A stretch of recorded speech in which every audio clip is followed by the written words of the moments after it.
The day my son sent me to a nursing home, they told me it was temporary. Temporary. That was the word Daniel used while avoiding my eyes. Mark wouldn't look at me at all. I was still holding the framed photo of their father when they said it. I just need a little help around the house, Daniel added, forcing a smile. It's only for a few weeks, Mom. A few weeks? I had raised those boys through 2 bankruptcies, a foreclosure, and their father's funeral.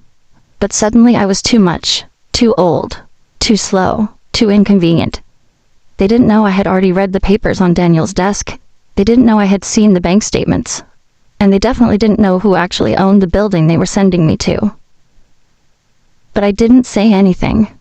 I just nodded. Because sometimes the most powerful move is silence. The car ride was quiet. Mark kept adjusting the radio even though nothing was playing. Daniel drove. Neither of them noticed I wasn't crying. I think they expected tears. Maybe anger. Instead, I just watched the road like I'd done thousands of times when I drove them to school to practice to their first jobs.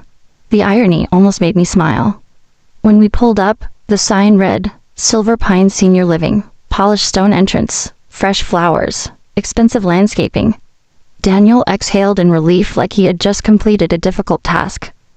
This is one of the best facilities in the state, he said quickly. You'll have activities, friends, care. Care. The same word he used when he hired a nanny for his golden retriever. I stepped out of the car slowly. The manager walked toward us with a clipboard, and that's when I saw it. A flicker of recognition in his eyes. He knew. But my sons didn't notice. They were too busy rehearsing their guilt. Inside, everything smelled like lavender and lemon disinfectant. Clean, controlled, contained. Just like they wanted me. Daniel handled the paperwork at the front desk. Mark scrolled on his phone. I stood there quietly while they discussed my medication schedule. I haven't taken a single prescription drug in 20 years. But according to the forms, I now required supervision. That was the moment I realized this wasn't temporary. This was permanent. They weren't overwhelmed. They weren't helping me. They were removing me. And why? Because 2 weeks earlier, I had refused to sell the last property in my name. The one their father and I bought before they were even born. The one they thought was a useless old investment. They didn't know it was the key to everything. They also didn't know that the useless investment company it was under had quietly acquired majority shares in Silver Pines 3 years ago. They assumed I was just a sentimental widow clinging to the past. Widows are easy to underestimate, especially quiet ones. Daniel finished signing. All set, he said, almost cheerful. Mark finally looked at me. You'll be okay here, Mom. I looked at him for a long moment. The same boy who once slept on my chest after thunderstorms. The same boy who cried when he failed his math exam. He couldn't hold my gaze. Guilt is loud when you know how to listen. A nurse took my suitcase. Daniel kissed my cheek quickly. Mark patted my shoulder like I was a coworker. And then they left. Just like that. No hesitation. No turning back. I watched them through the glass doors as they walked to the parking lot. Daniel checked his watch. Mark laughed at something on his phone. They looked lighter. Relieved. Free. I waited until their car disappeared. Then I turned to the manager. His name was Mr. Reynolds. He lowered his voice. Mrs. Whitmore, he said carefully, we weren't informed you would be arriving today. Of course they didn't inform him. They didn't know he reports to me. I wanted to see how efficiently my sons could move assets when they felt motivated. I replied calmly. He swallowed. Should we proceed with the arrangement? Yes, I said, exactly as they requested. His eyebrows lifted slightly.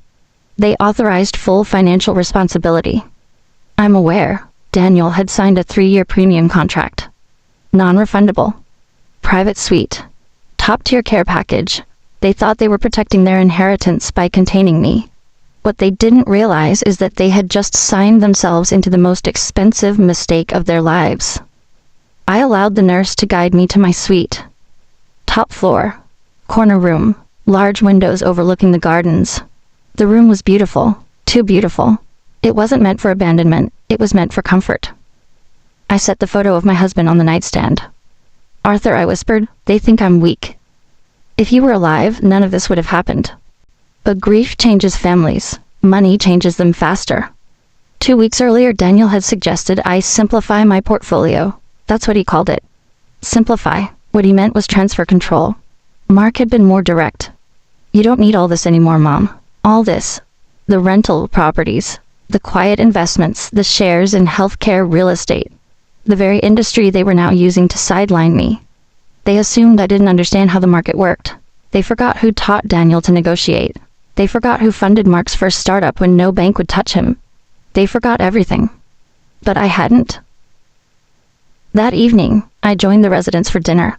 Soft piano music played in the dining hall. Crystal glasses, cloth napkins. Daniel had spared no expense. Across the room, 2 nurses whispered while glancing at me. Word travels fast when the majority shareholder checks in as a resident. I smiled politely at everyone. An elderly woman named Eleanor asked how long I'd be staying. Oh, I said gently, that depends on my children, and on how long it takes them to learn. Later that night, I called my attorney. His name is Victor Hale. He has managed my estate for 15 years. They placed you there? He asked, stunned. Yes? And you're staying? For now. He was silent for a moment. You want to proceed with phase 2? I looked out the window at the moonlit garden. Yes. Because my sons didn't just send me away. They forged my medical evaluation. They submitted documentation claiming I had early cognitive decline. They attempted to initiate a conservatorship. They thought I wouldn't notice. They thought grief had softened me. But grief doesn't make you foolish, it makes you observant. And I had observed everything. Victor exhaled slowly. They've exposed themselves legally. I know. And financially. I know. What do you want from this, Margaret? I thought about that for a long time. Revenge is easy. Correction is harder. I want them to understand the weight of abandonment, I said quietly. And I want them to earn back the word family. The next morning, Daniel called, just once, to confirm I had settled in. He didn't ask how I slept. He didn't ask if I cried. He asked if the paperwork was complete. Yes, I said pleasantly, everything is in order. He sounded relieved again. They always do. Before the ground shifts. By the end of the week, I had met every staff member, every nurse, every caregiver, every resident. I listened to their stories. Some had children who visited daily. Some hadn't seen theirs in years. Neglect has many faces. Sometimes it wears a business suit. Sometimes it calls you Mom.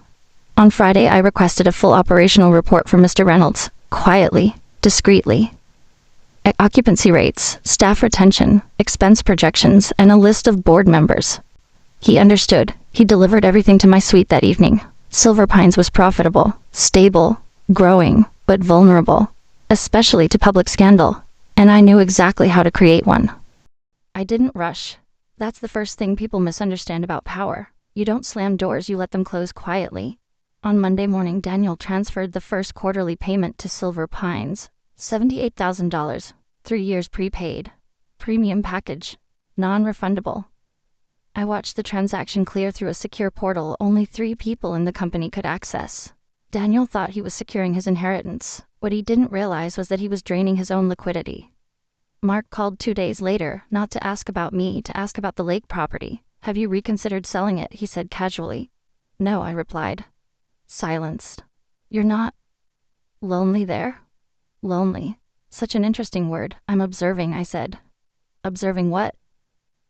Everything. He laughed, uncomfortable. He has always laughed when he's nervous. I spent the next week blending in, morning yoga with residents, bridge games in the afternoon, tea in the sunroom. I learned who had been forgotten. Eleanor hadn't seen her daughter in 11 months. Mr. Alvarez received a postcard twice a year, no return address. A former judge named Thomas had children fighting over his estate while he was still alive.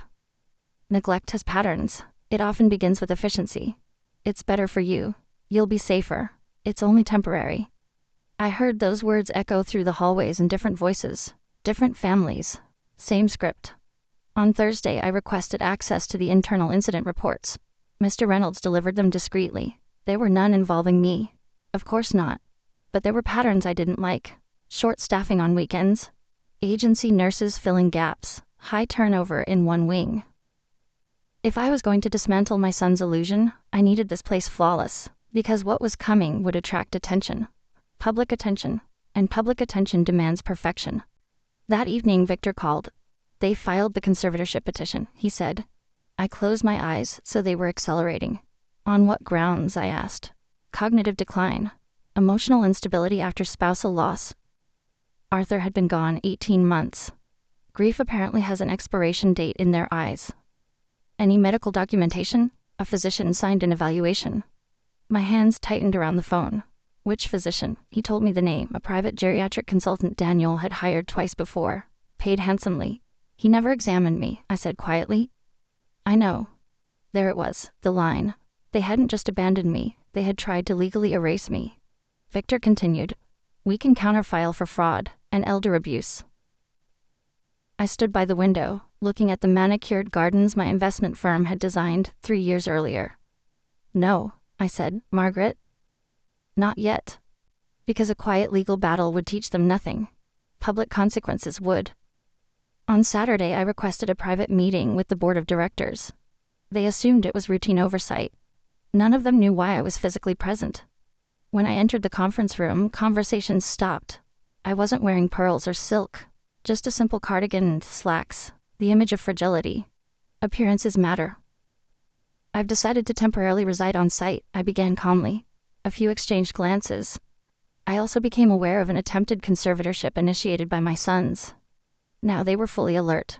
Should this become public, I continued, it could create reputational volatility, particularly if the majority shareholder is declared incompetent by her own children while residing in her own facility. Silence. Legal implications unfolded behind their eyes. Stock sensitivity. Investor panic. Media narrative. I leaned forward slightly. So we will do 2 things. First, operational excellence will increase by 15% across all measurable metrics within 60 days. Staffing, retention, resident satisfaction. They nodded rapidly. Second, we prepare a transparency campaign. The youngest board member cleared his throat. Transparency regarding what? I looked at him steadily. Elder autonomy. By Tuesday, Silver Pines began implementing improvements. Additional nurses hired, weekend bonuses introduced, facility upgrades expedited. If my sons thought they were sending me somewhere to fade quietly, they were wrong. They had placed me at the center of a stage, and I intended to use it. Daniel visited the following weekend, alone. He brought flowers, too bright, too cheerful. You look good, he said, surprised. I sleep well. That's good. He sat stiffly across from me. I met with the attorney regarding the conservatorship. It's just precautionary, Mom, in case you need help managing assets. I tilted my head slightly. And do I? He hesitated. You've seemed forgetful. I remember signing your college tuition checks. He flushed. That's not what I meant. No. Silence stretched. He leaned forward. We're just trying to protect you. There it was again. Protect. Such a gentle word for control. Daniel, I said softly, what would happen if someone decided you were unfit to manage your company? That's different. Why? Because I'm not. He stopped. Exactly. He wasn't, and neither was I. Before he left, he asked something unexpected. Are you angry? I studied him. I'm disappointed. Disappointment weighs more than anger. He looked shaken. Good. That evening, Victor confirmed the court date for the preliminary hearing. 3 weeks, plenty of time. Phase 2 began the next morning. A formal audit of all financial transfers between my personal accounts and Daniel's consulting firm over the past 5 years. Mark's startup funding agreements. Loan structures. Interest deferments. They had benefited from generosity disguised as trust. But generosity has documentation, and documentation speaks fluently in court. I didn't sleep much that night, not from sadness, from calculation. I remembered Daniel at 6 years old, insisting he could tie his own shoes. Mark at 8, promising he'd build me a house someday. Children make promises easily. Adults break them strategically. On Wednesday, I invited Eleanor for tea in my suite. She shuffled in carefully. Your sons don't visit often, she asked gently. They're busy, I replied. She smiled sadly. They always are. I looked at her hands, thin, trembling. Would you like to see something interesting? I asked. I showed her a tablet screen displaying the ownership structure of Silver Pines. She squinted. I don't understand. I live here by choice, I said. Her eyes widened slowly. Oh. Yes. She reached for my hand. Are you going to punish them? Punish. Such a small word for what they attempted. I'm going to educate them. Word spread quietly among residents, not gossip, respect. The staff began treating me not as fragile, but as formidable. Even Mr. Reynolds stood straighter around me. 2 weeks before the hearing, the local paper ran a feature on Silver Pine's new Elder Autonomy Initiative. Photographs of residents gardening, testimonials about independence. My face appeared in one image, smiling beside Eleanor. Daniel called within an hour. Why didn't you tell us you were speaking to media? I wasn't. Then how? I live here, I reminded him. His voice tightened. This isn't helping. Helping what? Our position. Ah, there it was. Not my well-being. Their position. That night, Victor sent me copies of the forged cognitive assessment. Signed, stamped, official. Except for one detail, the date of evaluation placed me in Daniel's office at the same time security footage showed I was at a charity luncheon. Alibis are inconvenient. Fraud is expensive. I authorized Victor to quietly notify the physician's licensing board. Not a lawsuit, just a notification. Pressure applied gently can collapse a structure. The following Friday, Mark showed up unannounced. He looked tired. You're making this harder than it needs to be, he said. I wasn't aware I was making anything. Mom, the hearing, if the judge sees media articles and ownership connections, he might ask questions. That's the problem. I looked at him steadily. Truth is rarely a problem. He ran his hand through his hair. We can still fix this. Just transfer the lake property and we'll withdraw everything. So that was the bargain. Property for freedom, control for silence. I stood slowly. No. His jaw tightened. You're being stubborn. I'm being conscious. He stared at me like he didn't recognize the woman in front of him. Perhaps he never truly had. After he left, I felt something unexpected. Not rage, not triumph. Grief. Because the boys I raised would have never negotiated with their mother's autonomy. But the men they became would. The hearing was now 10 days away and the stage was nearly set. The courtroom was colder than I expected. Daniel stood on the left, Mark on the right, their attorney between them, confident, rehearsed. They didn't look at me when I entered. They looked at my wheelchair. Yes, I arrived in one. Not because I needed it, because perception is a powerful teacher. Gasps are quiet but sharp in a courtroom. I let the bailiff position me near the front. Victor leaned down slightly. Ready? He whispered. I've been ready for years. The judge began reviewing the petition. Cognitive decline, emotional instability, risk of financial mismanagement. My sons kept their expressions composed. They believed documentation would carry them. Documentation usually does, until it doesn't. When asked if I wished to respond, I stood. Slowly, without assistance, without hesitation. You could hear the air shift. I would like to submit evidence, I said calmly. Victor handed over 3 folders. Security footage timestamps, bank transfer records, the physician's conflicting billing logs, and the ownership structure of Silver Pines Senior Living. The judge adjusted his glasses. Daniel's composure cracked first. Mark's followed. You reside at the facility in question? The judge asked me. I do. And you are the majority shareholder? Yes. Murmurs spread through the gallery. The judge's gaze moved to my sons. You placed your mother in a property she owns? Silence. Their attorney attempted to recover. Your Honor, ownership does not negate potential cognitive. The judge raised a hand. And the medical evaluation? Victor spoke evenly. The evaluating physician has been notified of licensing discrepancies regarding the date and time of examination. The judge's face hardened. Forgery. Intent. Control. Words heavier than inheritance. Daniel finally spoke. We were trying to protect her. The judge looked at him for a long moment. From what? No one answered. Because there was no answer that didn't expose them. After a brief recess, the ruling was swift. Petition denied. Formal investigation into falsified medical documentation. Advisement regarding potential financial exploitation of a senior adult. Court costs assigned to petitioners. In simple language, they had just publicly accused their mother of incompetence and lost. Outside the courthouse, reporters were waiting. They weren't there for us originally. They were covering a local healthcare reform story. But scandal has gravity. It pulls attention. One question was shouted over the noise. Mrs. Whitmore, do you feel betrayed? I paused. Yes, I said honestly. But betrayal is a teacher. Daniel tried to guide me toward the car. I stepped away from his hand. No, I said quietly. We will speak at Silver Pines. He froze. That evening, I requested their presence in the main conference room of the facility. The board attended. So did legal counsel. So did 2 senior staff members. Transparency. Daniel looked pale.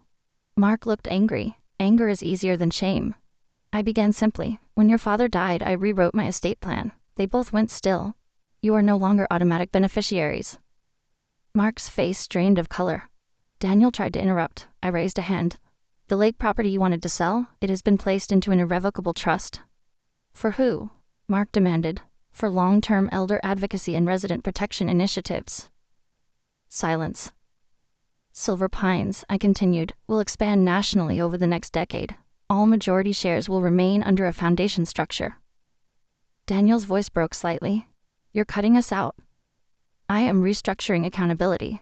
I slid 2 folders across the table. Inside those documents are repayment schedules. They stared. Over the past 5 years, I subsidized Daniel's consulting firm during downturn quarters. Daniel swallowed. I deferred interest on the capital loan that saved Mark's startup from collapse. Mark's hands trembled slightly as he opened the folder. You called it help, I said. Legally, it was structured as recoverable support. Numbers do not argue. They accuse quietly. You owe me, I finished. The total was substantial. Not ruinous, but heavy. You're destroying us, Mark whispered. No, I said softly. You attempted to legally erase me. I am requiring responsibility. Daniel's eyes filled. For how long? As long as it takes. I stood. Additionally, both of you will complete 400 hours of supervised volunteer service within this facility over the next 18 months. They stared at me in disbelief. You want us to work here? Mark asked. Yes. Doing what? Whatever is needed. Silence fell like weight. You will assist residents whose children do not visit. You will listen to stories, you will serve meals, you will sit beside people who once built entire lives and were later considered inconvenient. Daniel's shoulders slumped. And if we refuse? Then the repayment schedule accelerates, and the public narrative expands. They understood. This wasn't revenge, it was education with consequences. The first week they arrived to volunteer, neither spoke much. Daniel struggled with humility. Mark struggled with resentment. Eleanor was the first to soften toward them. Your mother has good bones, she told them once. She built something steady. They avoided my eyes in the hallway at first. Then slowly something shifted. Mark stayed late one evening to help Mr. Alvarez write a letter to his estranged son. Daniel organized a financial literacy seminar for residents worried about scams. Real service has a way of sanding down arrogance. 3 months in, Daniel approached me in the garden. I didn't understand, he said quietly. No, I agreed. I thought you were slipping away from us. And so you rushed to control what you feared losing. He nodded, tears threatening. I'm sorry.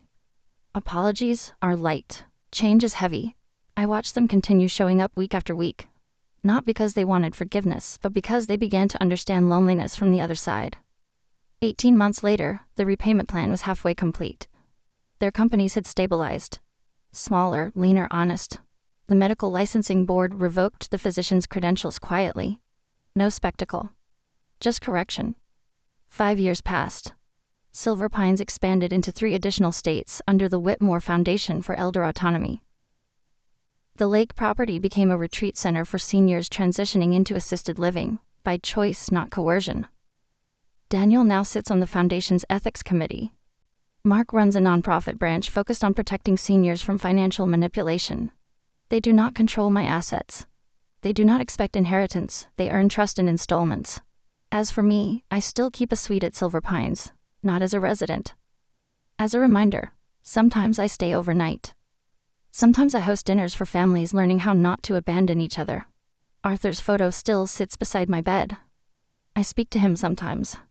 They tried to send me away, I tell him softly, but they ended up finding their way back. I was never weak, I was patient. And patience, when paired with documentation, is unstoppable. Family is not defined by blood. It is defined by accountability. And accountability, once learned, changes everything. The day my sons sent me to a nursing home, they believed they were closing a chapter of inconvenience. What they didn't know was that they had just opened the most important chapter of their lives. And mine.